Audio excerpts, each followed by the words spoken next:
거의 한 3년 동안 아마 여행업이 이렇게 강제적으로 오랜 동안 시간이 멈춰준 건 처음일 것 같아요. 근데 이제 그렇게 봤을 때 여행자분들의 여행에 대한 욕구는 대단하구나 라는 걸 좀 많이 느꼈어요. 그래서 함께 하시는 분들도 그렇고 저희 상담했던 분들도 어떻게든 계속 나가시겠다라는 마음을 갖고 계셨는데, 근데 그런 만큼 분명히 같이 올라가는 것은 여행에서 경험하고 싶은 깊이의 그 레벨이, 그러니까 오랫동안 못하고 그걸 다시 하는 만큼 분명히 퀄리티에 대한 욕구는 더 높아졌을 거라 저희는 좀 보고 있어요. 그래서 조금 더 디테일해졌고, 근데 반면에 이게 유럽 상황에 국한될 수 있긴 하지만 지금 현지에 있는 인프라들은 많이 정비가 좀 필요한 상황이라고 보시면 될 것 같아요. 왜냐하면 현지에서 굉장히 숙련된 일꾼들이 그 자리를 떠나게 되었고, 새로운 인력이 대체되었지만 그들은 경험이 부족하고, 그래서 거기서 오는 또 새로운 시스템의 변화, 이런 것들로 인해서 우왕좌왕하고 좀 혼란이 야기되는 경우가 좀 많거든요. 그렇기 때문에 저는 또 하나 생각하는 것이, 이 패키지 여행이 많이 사양산업이 되고 있었다라고 하지만 당분간은 이렇게 불안정한 상황 속에서는 제대로 된 깊이 있는 경험을 위해서 이런 패키지 투어를 또 찾으시는 분들도 늘어나지 않을까? 일정 수준이 있지 않을까라고 생각이 좀 들긴 해요. 즉 결국은 뭐냐면은, 지금 고객들은 예전처럼 그냥 단순히 가격 비교로 여행을 하는 것이 아니라 오랜만에 나가고 그만큼 그 시간이 소중한 걸 알았기 때문에 조금 더 깊이 있는 여행을 찾지 않으실까. 저희는 그래서 그 방향을 보고 있고 그쪽으로 좀 더 집중을 하고 있습니다. 여행원만큼 카피하기 쉬운 게 없거든요. 그냥 말 그대로 동선이라고 하는 것은, 특히 유럽에 있는 유적지들 수백 년 전부터 그 자리에 있었고, 그리고 거기 길들이 크게 바뀌지 않았기 때문에 이 동선이나 방문하는 장소에 대한 차별성은 사실 사라졌고, 그리고 구글맵이 나온 이후로 우리가 모르는 장소라는 것도 이제 사라져가고 있는 것 같아요. 그런 걸 찾아서 더욱더 남들이 잘 가지 않는 곳을 계속해서 찾아내는 사람들이 나오고, 그런 것들을 지금 유튜브나 혹은 SNS를 통해서 계속해서 세상에 알리고 있고, 그렇다고 하게 되면 장소의 새로움, 동선의 새로움이라는 것은 더 이상 사람들에게 큰 감흥을 주지는 못하는 것 같아요. 같은 장소라도 조금 더 깊이 있게, 조금 다르게, 그리고 내가 혼자서 하지 못하는 그 경험을 하게끔 만들어주는 것.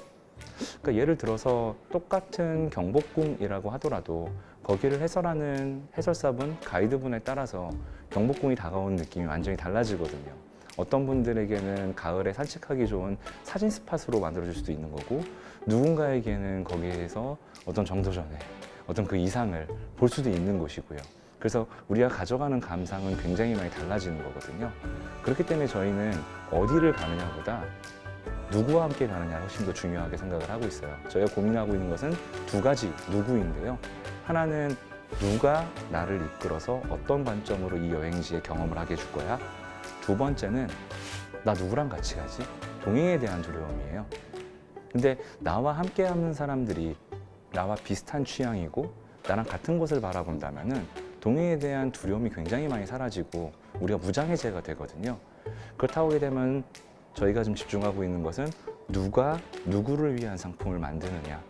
그래서 이 타겟팅을 좀 명확하게 하고 비슷한 성향의 분들이 모일 수 있도록 하고, 그렇기 때문에 이 가이드는 어떤 투어를 진행하는지 명확하게 드러내고, 그래서 그런 형태, 즉 가이드와 함께하는 동행, 여기에 저희는 좀 집중하고 있습니다. 주로 직접 가서 만나 뵙고 투어를 참여해 보는 경우가 많고요. 그게 제일 중요하기 때문에 어떻게 보면 팀에서 저의 역할은 그거를 하고 있고요. 중요한 거는 저희가 첫 번째는 당연히 지금 탑 수준의 가이드분들, 당장의 고객들을 만족시켜 드릴 수 있고 그 지역에 대한 전문성을 갖고 있고, 무엇보다 중요한 것은 고객 만족시킬 수 있는 서비스 마인드를 갖고 계신 분들, 그분들이 우선인 것 같아요. 그래서 그분들로 저희가 함께 해서 어떤 성공 모델을 만들어내고 스타 가이드를 만들어내는 게 저희 1번 숙제인 것 같고, 그 다음에는 그런 가이드가 성장할 수 있는 토대를 만들어야 저희도 계속해서 좋은 가이드가 공급이 되고 하기 때문에, 이후는 저희가 지금도 좀 테스트 배드를 하고 있는데 가이드 아카데미를 준비하고 있어요. 그래서 직접 양성을 해서 양성한 한국에서 소양 교육을 받은 가이드들이 현지에 있는 저희 이미 기존에 활동하는 베테랑 가이드들에게 가서 견습을 받기도 하고, 그렇게 해서 걔들을 계속해서 성장시키려고 보고 있습니다. 도제 시스템으로 배우기도 하고 많은 경험을 쌓는 거죠. 가이드분들과 저의 관계부터 말씀드려야 할 것 같은데 저희 정직원 이러한 형태는 아니고 가이드분들은 어떻게 보면 연예인들이 매니지먼트 계약을 하듯이 저희와 어떤 계약을 맺고 있어서 어떤 특정 상품을 우리랑 함께하는 계약이거나 아니면 전속 가이드로서 계약을 하고 계세요. 저희가 드리는 것은 운영에 대한 엑설런스를 제공을 하고 운영 부분 그리고 고객 상담 그리고 이 가이드분이 어떤 소상품을 제대로 만들 수 있도록 그 기획 부분을 저희가 보충해 드리는 것들 이런 것들을 제공을 좀 하고 있고요. 그리고 그 안에서 당연히 수익 배분이 이루어져야 되는데 가장 큰 파이는 가이드분들이 가져가세요. 예, 그래서 저희가 개인적으로 활동하시는 분들이 실제로 어떤 회사에 소속되어 있어 활동하시는 거에 비해서는 배분율이 훨씬 높게 책정되어 있습니다. 패키지의 경우는 유럽에서 받으시는 분들의 수배 이상 받으십니다. 저희는 그만큼 대우를 해드릴 테니 최고를 모시고 싶은 거고 그분들은 자신들이 최고이기 때문에 그에 합당한 대우를 받으시고 싶은 거고 이렇게 해보고 싶은 부분인 거죠.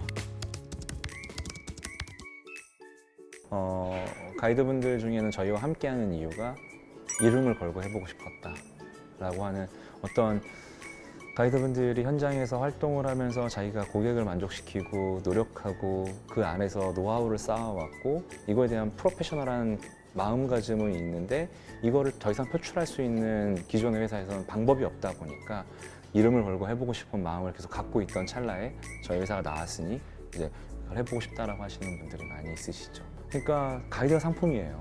그러니까 본인의 이름이 걸려있기 때문에 거기 하나하나가 허투루 할 수 없는 모든 게 자기 책임처럼 느껴지기도 하고 그리고 반대로 이 투어가 잘 끝났을 때에는 모든 게 자신의 공이기도 하고요.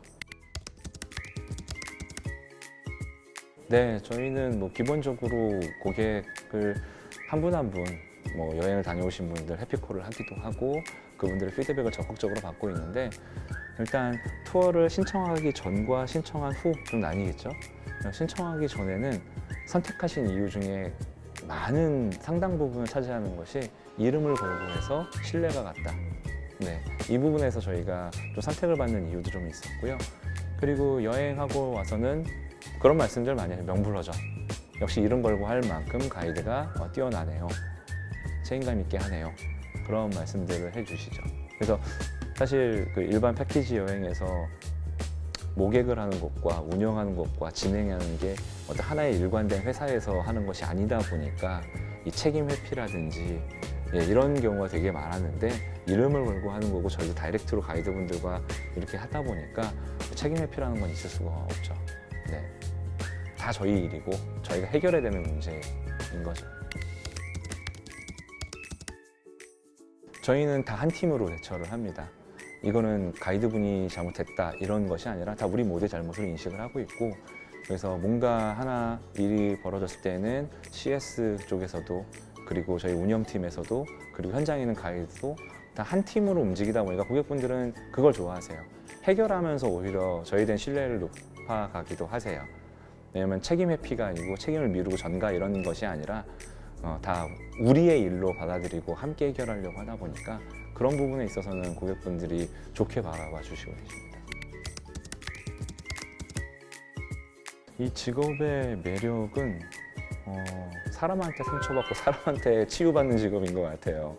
예, 사람들 만나면서 얻는 에너지들 그리고 다양한 부류의 다양한 고객분들을 만족시키면서 거기 안에서 얻는 경험들이 비교할 수 있는 없는 경험들과 보람이 있는 것 같아요.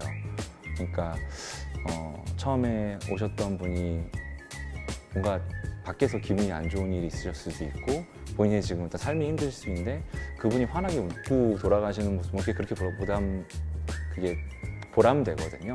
그래서 그런 부분들이 있는 것 같고 언제나 여행하는 삶을 살 수 있고 그러니까 고객들이 바라는 거는 동반하는 가이드 나의 여행의 동반자 같은 가이드를 바라기도 하거든요. 그래서 가이드분들 스스로가 여행을 즐길 수 있기 때문에 그게 되게 큰 장점인 것 같고요.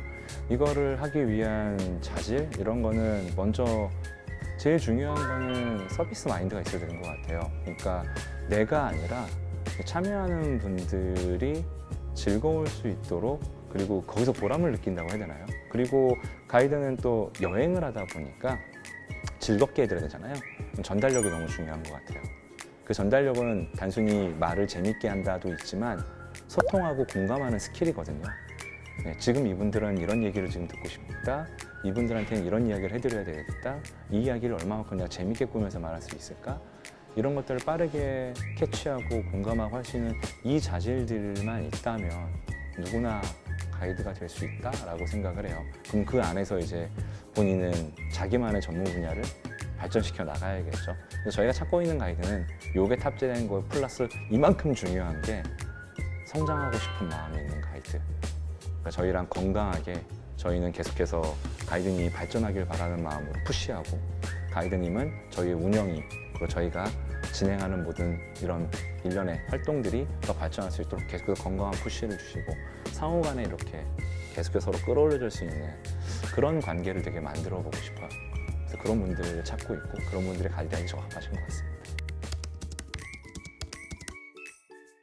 저는 가이드라이브 데이 1부터 항상 같은 목표를 갖고 있는데 저는 가이드 아카데미 교장이 꿈이에요. 예, 가이드 할 때부터 갖고 있던 거고 그래서 계속해서 어떻게 하면 가이드들을 조금 더 육성하는데 필요한 것들을 내가 채워줄 수 있을까 이거에 대한 성장이 저한테 지금 제일 절실한 부분인 것 같아요. 그래서 제가 현장에서 봐왔던 노하우를 전달할 수 있는 거 가이드라는 직업이 항상 혼자예요. 그러다 보니까 누구랑 코워킹하는 게 사실 쉽지 않거든요. 그거가 저의 가장 큰 숙제 중에 하나인 것 같아요. 지금 쉽지 않습니다. 계속해서 토대를 마련해주고 키워주고 인내 갖고 끌어주고 하는 이런 것들 그 역량을 전 제일 지금 키우고 싶어요.